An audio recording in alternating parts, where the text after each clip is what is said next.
Hi friends, welcome back to my channel explore with Madhurima. আজকে একেবারে dhaba style ঘুগনি কী করে রান্না করতে হয় সেটা আমি তোমাদের দেখাচ্ছি। মানে আমি করেছিলাম সেটাই শেয়ার করলাম তোমাদের সাথে।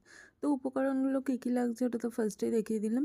এবার ঘুগনির মটরটা যেটা ওভারনাইট ভেজানো ছিল সেটাকে নুন হলুদ দিয়ে ভালো করে কুকারে সেদ্ধ করতে বসিয়ে দিলাম। আর যেটা দেখালাম গোটা গরম মশলা, তার সাথে হচ্ছে গোটা জিরে, তেজপাতা, শুকনো লঙ্কা আর গোটা মৌরি, এটা শুকনো খোলায় ভালো করে ভেজে নিয়ে তারপরে সেটা কিন্তু মিক্সারে একটু রোস্ট করে নিলাম। তো এই ভাজা মশলাটা ওপরে ছড়ালে কিন্তু খুব ভালোই খেতে লাগে। এরপর হচ্ছে মেন রান্নাটা শুরু করার জন্য ফার্স্টেই কড়াই সর্ষের তেল গরম করে তার মধ্যে একটু চিনি দিয়ে তারপর পেঁয়াজ কুচিটা দিয়েছিলাম। চিনিটা দিলে ভালো করে কিন্তু পেঁয়াজের কালারটা তাড়াতাড়ি চলে আসে, খুব ভালোও লাগে দেখতে। তো পেঁয়াজটা ভালো করে ভাজা ভাজা হয়ে গেলে এবার তোমরা জিঞ্জার গার্লিক পেস্ট দিতে পারো, আমার ওটা রেডি ছিল ওই জন্য ওটাই দিয়েছি।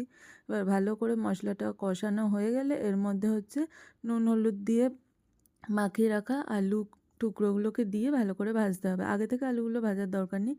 এরপর হচ্ছে একটু নুন দেবো আর তারপর কাঁচা লঙ্কা কুচি দিয়ে করেছি আমি রান্নাটা। তো সেটা ভালো করে ভাজা ভাজা করে নিতে হবে। এইভাবে কষাতে কষাতে এর মধ্যে হলুদ গুঁড়ো দিয়ে দেবো, তারপরে লঙ্কা গুঁড়ো আর টমেটো কুচি, কাশ্মীরি লঙ্কা গুঁড়ো এটা ছিল, আর জিরে ধনে গুঁড়ো অবশ্যই একটু একটু করে দিয়ে দিতে হবে।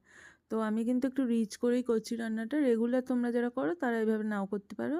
এবার ভালো করে মশলাটা কষিয়ে নিয়ে দেখো কালারটা কী সুন্দর চলে এসেছে। এবার মটর সেদ্ধটা দিয়ে ভালো করে এটা ফোটাতে হবে। এবার আমার আরেকটু নরম দরকার ছিল তাই আমি একবার কুকারে সিটি দিয়ে নিয়েছিলাম আর ওপরে ভাজা মশলাটা নামানোর পরে ছড়িয়ে দিলাম। দেখো কালারটা কি অসাধারণ এসছে। এরপর এটা নামিয়ে নিয়ে লাচ্ছা পরোটার সাথে গরম গরম পরিবেশন করলে একদম রেডি ধাবা স্টাইল ঘুগনি।